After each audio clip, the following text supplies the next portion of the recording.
Good afternoon, everyone. So just very briefly, a couple of openings. One is just a general acknowledgement, which is also interesting to note. As everybody who's done this before knows, the session immediately after lunch is always the death session, because we're all digesting carbohydrates, and the energy level, at least if it's working properly, should drop. I want to just also mention, just to start off with very briefly, I appreciate very much what Alla said before about being a sociologist, and in a way you sort of self-declare who you are before you start, so you know the audience knows what to expect. I come from, I teach Jewish history, but I'm approaching this, I guess, my interest and my involvement in the field is in the field of education, Jewish education in particular. I say it, by the way, because I have a sense that as we kind of take this model, this question of heritage tourism, and kind of go round and about it and look at it from a number of different points of view, we've actually already come to a couple of points, looking at it from the point of view of the site, looking at it from the point of view of the agency or the institution, maybe from the tourist, but now we come to it from the point of view of the educator, or from and in that respect, by the way, I mean a little bit of balancing between theory and practice. Most of what I have to say here is personal. It's a reflective practitioner's approach, so I sort of frame it and offer it to you in those terms. I will, though, nonetheless say, very famously in the sort of kind of almost classic sort of element of Joseph Schwab's classic model of four common places of education being the teacher, the student, the curriculum, and the environment. It's useful, by the way, I think for analyzing tourism, at least here, because acknowledging the environment and the curriculum, here I guess I want to talk about the role of the teacher. So with all that said and done, I'll start anecdotally. The moment as I was being thrown off the Acropolis by a by an armed guard, me protesting, "No, I'm not guiding. I'm just educating. Cut no ice." And as I was trying to explain that he wants to talk, I just want to have a conversation with Jews about paganism and Hellenism. Is that not okay with you? And it's a similar version, by the way, and there are plenty of these. Similarly, in this case, it was an armed guard escorting me off the premises out of the Hall of Mirrors in Versailles.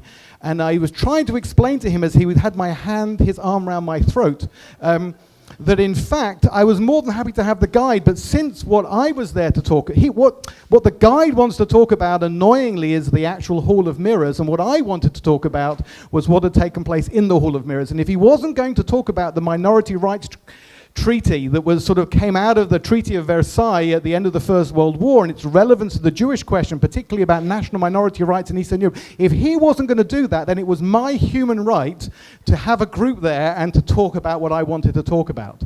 And it's one of the reasons why I kind of put up there that as an opener, I realize, and I say this with full disclosure, and I've been listening very carefully to think about the speakers and maybe some of the agencies representative, whether I would fall foul as well. I reckon, I don't mean it personally, I mean I say professionally, how many of the people in the room would me or people like me actually genuinely upset or offend? Because tourism and education could go together, but there are lots of hyphenated versions of tourism, cultural tourism, food tourism, and so on. Educational tourism, I think, is changing. Education is a value system as well as a practice, and therefore I wonder whether, in fact, I've tried to illustrate it here. Maybe that's a better version of it, which is that they could look very similar, but actually never cross over, which is my model from before. Whereas here, maybe you could argue that there are points of what? Can you hear? Take it away. Too loud. Sorry. Oh, that's human nature. But yeah. It's fine, we're just meeting, and now it becomes clear what my students have to suffer on a daily basis. So what I want to say here is that there's a certain amount of, when the two things, this is the problem, I'm going to have to balance, because of trying to put together what is specifically here in the nature of educational tourism. And it might be that this is really meat and milk, and they either shouldn't go together, sometimes go together. Some people are very happy with them being together, but nonetheless, in my sense, there's an overlap, but I want to try and start with just specifically talking about a little bit about education. This is clearly not the time to revisit every single, everything there is to say about the theories of tourism and education. education, starting a little bit with the world of tourism. Here I want to borrow from the British philosopher Alain de Botton in his wonderful popular philosophy book on the art of travel, which some of you may have read. I'm not going to read all of it, but he asks, what would it mean to seek knowledge for life from one's travels? Oops. And what he's kind of asking is that travel is in some way connected to life and whatever it is we're trying to get out of it. And he writes the following. Nietzsche, I won't give you the context why we're suddenly talking about Nietzsche, but Nietzsche suggested a second kind of tourism whereby we may learn how our societies and identities have been formed by the past and so acquire a sense of, and here I've underlined and put in bold, community and belonging. The person practicing this type of tourism looks beyond his own individual transitory existence and feels himself to be the spirit of his house, his race, his city. He can gaze at old buildings and feel the happiness of knowing that one is not wholly accidental and arbitrary, but grown out of a past, as is its air, flower, and fruit, and that one's existence is thus excused and indeed justified. Actually, if the essence is about community and belonging, he then returns to the core of it. He says, in terms of what we might come back from our travels with, we collect souvenirs. We might return from our journeys with a collection of small, unfated, but life-enhancing thoughts.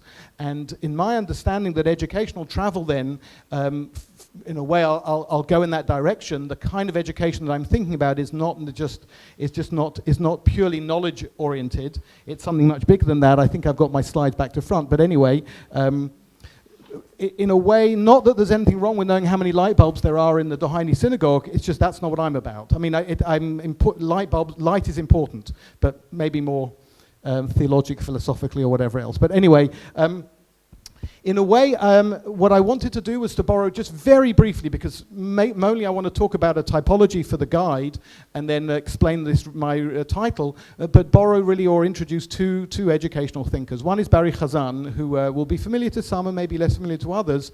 He writes specifically in the field of Jewish informal education. I'm locating my analysis of tourist education in the field of informal education. And I rarely use PowerPoints and I realize that having just put that up on, I don't have to read it out now because you've read it. I'll just give you the summary. What Barry Chazan says is that he presents an 8-part model of what the philosophy of informal education is about, that education should be person-centered. Again, I'm using, this is Jewish education. I'm not a Jewish sort of nativist, supremacist, exclusivist. That's not my point. I'm just simply saying I'm coming from my field of in the field of Jewish education. If you take Jewish out, you'll get pretty much the same kind of model of what informal education. But he says that it's a person-centered Jewish education. It's about the centrality of the experience. There is a curriculum of experiences and values. It's an interactive process. It's a group experience. There's a culture of Jewish education. That might be quite specific, by the way. And it's an education that engages people, and we are looking for, crucially, the holistic educator. And in a way, what I suppose I want to say is about the role of the guide educator is that this must be a holistic model, and that's why I understand why I was thrown out of the Hall of Mirrors. My notion of the holistic educator is different from the security guard who tried to strangle me. I'll add on, he's got a little gift for this, for me, writing this paper, where he actually goes a bit more specific. He says if an educator's sole role is to give a good lecture about the Polish Kilar in the 19th century, she is called a visiting lecturer. A person whose sole task is to take a group through the streets of Prague or Krakow is a tour guide. Only if the mission is to affect the total Jewish being of the traveler are they an informal Jewish educator. Again, with or without Jewish, depending on how specific you want to be. But that notion of really trying to mix a number of narratives, a number of different approaches together. I'm grateful to a colleague, mentor, teacher, Avram Infeld, because he allowed me to quote a little bit from this, which is his forthcoming book. And again, I won't read the whole thing out for you because as I'm talking, I realize that you're not looking at me, you're probably reading it, so that's multitasking, that's great. But the key thing is that what Avram Infeld does is that he distinguishes in Hebrew terminology between chinuch and limud, between education and learning, and he says it's about developing memories, cultivating feelings, attaching those feelings to concepts, and ultimately cultivating behaviors that derive from beliefs. And ultimately, I've thus come to believe that education is achieved through experiences and educational moments. We're repeating the notion of the holistic educator, and you can take that back to any of the environments and any of the subject matters that we've been in so far. So moving along, what I wanted to say is that summarizing my kind of rush through education and tourism is to say that it's holistic, it's values-oriented, and then what you have to do is to fill in the gaps. When you say value, what values? What are you actually talking about? And if I'm going, I'll just pluck one out of the air. Well, actually, I won't. I'll use my typology maybe as a way of explaining it. What I thought might be useful is to offer a 4-part typology of 4 different types of guide-educator models and try and illustrate them by way of example. The first is as the illuminator archaeologist. I apologize, you've got a view from the Fisherman's Bastion in Budapest, and actually what I'm going to talk about is a small corner of a street in Mantova. I lost the picture, so that's the one that went in instead. What I actually wanted to point you to, because I just prefer I could ask you, what do you think you're looking at? If you stand on that vista looking down, and you may see any number of different things, I'm going to point you to something very particular as the teacher educator guide. I was thinking, by the way, my favorite, much preferred anecdote is there's at the corner of a road in Mantova in northern Italy, there is a small little piece of metal that sticks out of the wall. And it's the hinge of the ghetto gate, which when was torn down 188 years after it was put into the wall, is still there. And therefore it's either a little piece of metal or it's the whole point of education. That's what guiding is about for me. Because the story that I can I don't want the gate to be there because I don't want the Jews to be in the ghetto, but I want to talk about the Jews in the ghetto, and I can authenticate it by a tiny little piece of metal that sticks out of the wall. It's archaeology. The coin that we heard about before that can't be displayed, even though we can't display it, we know that of its existence. So the role of the guide to shine a light, to illuminate, to be an archaeologist, and there are multiple versions of it. Secondly, I'm going to say the guide is the film director, which is really about constructing narrative, directing and redirecting the gaze. Again, I'm very, I really want to go, I was writing furiously during Tomas's comments from before, but I want to say this. I understand why what you're looking at is an iconic image. My role as the guide, educator, film director, who knows, whatever you want to call it, I'm going to say is that when the group gets off the bus and stands at that iconic gate, what I actually want them to do is to not do what the logic of the flow of tourists walking is, which is to head straight into the camp. Because for me, the camp is a piece of German archaeology which has been dumped in Poland, and and a piece of human, whatever, it's a UNESCO site, so it's part of human civilization. But actually what I want to do is ask everybody, what are you here for? And what it basically comes down to, I'll cut through the long verbiage around it and say, just make a decision. In your priority, which way do you think you should stand by that gate? Because if you look inwards, you're going to find the Nazis. And you're certainly going to find the victims. But I have a sense, by the way, that as the film director, I'm also interested in making you turn around and face and look along the railway tracks. This was not created when the world was created. Those railway tracks brought Jews from Slovakia first, then from France, and eventually through all the other countries. And that's where I want to direct the gaze. I want the gaze to go to think about the holistic story of the Shoah. From that, there may be a question.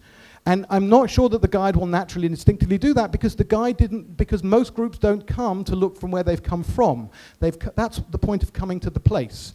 So that's fine, I'm not arguing with it. I'm simply saying that the guide, oh my God, I remember that moment from this morning.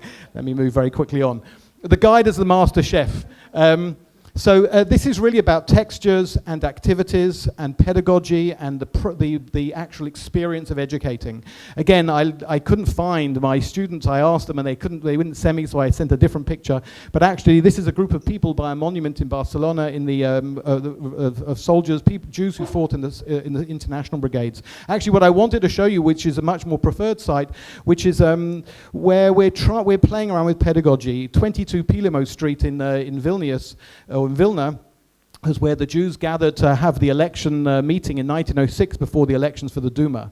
And what, rather than just talk about it as a historical thing, I would rather have the simulation activity, invite some people to speak up as if they were members of the Bund, and to ask another group of people to speak as if they're members of the Volkspartei, or those who are leaving for America, why are they there? Have the argument in the place, discuss what the history is about, and I'm not non-authenticating the site, I'm acknowledging the site is behind that window, but the window is just a window, and therefore me as the role as the guide, as the educator, is to try and craft the actual experience where the participant is involved. The last one is the role of dialogue. Some of these modes in this typology have been centered on the guide. And actually, the truth is, in that model of Schwab, the idea is that education takes place as a dialogue between all the four stases of education, between the educator, the student, the curriculum, and the environment. So dialogical education is at the heart of, I suppose, the model that I want to present. Tourist education must be dialogical, I think. There are times, again, I say it must. There are times, maybe where the dialogue has to happen after the event. So some of the pieces that were referred to this morning about Auschwitz and reflection and so on, it might be that that's not a place for talking, but at some point the dialogue does have to take place. I'm actually, the one I wanted to refer to is this picture. This is the Sarajevo Haggadah, standing inside. Now, admittedly, it depends when the museum's open, close, when it's being renovated, but I'll just say what I don't have is my photograph of a group of 30 participants on the program standing around the Sarajevo Haggadah. You stand around the Haggadah in order to Leila Seder, to read the Haggadah. It's about as participatory and as dialogical as you could possibly go. It's a tourist moment when it's a Haggadah from the 14th century. We listened to a fantastic recording of Vehisha Amda, which was written in the 8th century, and we had a conversation about the words of the Haggadah, Vehisha Amda. In every generation, people have risen up to kill the Jews. We're in Sarajevo, where actually Jews were killed but also rescued other people during the Civil War, and it was the most dialogical moment of tour guiding I can think of. And again, in a strange way, the Haggadah sitting in the middle of the room authenticated what the experience was about. I'm going to just go to my last part because I realize that time is almost up here, and maybe there'll be a chance for conversation later. In that rush through trying to present the different modes, there are lots of implications for training. How do you train somebody to do that? Is it okay for some cheeky British-born Israeli educator to rock up in any of your places where you are, not all of you, but some of you are, and then think that I have the right to educate at that point? I'll leave that there as a question. The reason for the title, I borrowed from a folk song. It's got nothing to do with being Jewish and anything. It's a folk song by a very angry Glaswegian, Scottish folk singer called Dick Gaughan, who wrote a lovely song called A Different Kind of Love Song. And he says in the song, when people complain to him about why you always sing songs about misery, about human suffering, about hardship, about history. And he says, I do, because these are the things that animate me, and history is not only about suffering. He says, all the songs that I sing are love songs. It's love of a different kind. And in that respect, it does return to the educator to put themselves right in the middle of this experience. I realize if I was a maths teacher, I'd have to be a triangle, but I'm not. I'm an educator, and I'm in my subject. If that didn't make sense, what I'm saying is, I'm part of the story too, so are my participants. I want to be in the story, and therefore, again, I don't know how maths teachers pull that one off. Finally, there's a lovely, really to combine the two. Empty car parks, it doesn't have to be empty car parks. I put that in there because I think it gives an image, a stereotype of Jewish tourism. But the idea that it's about love songs is that it's a poetics. There's a poetics in education as much as anything else. There is a lovely poem by a performance poet in Israel, Yonatan Blumenfeld, called Ech Masbirim et Yerushalayim Lanashim Zarim. How do you explain Jerusalem to people who don't know it, or to foreigners? And he goes through all the hardship and all the drama of Jerusalem as a place. And at the end of it's all the violent images, and it's all the controversy, and it's all the breakdown. And at the end of the poem, he says, "Aval be'etzem ze kol hatiferet, lo?" At the end of the day, that's where the glory is, no? And for me, that's what I would say is the role of the educator who's part of the story. I would come to these places because it's a different type of love song. Ze kol hatiferet, lo? That's the point. That's where all the glory is found.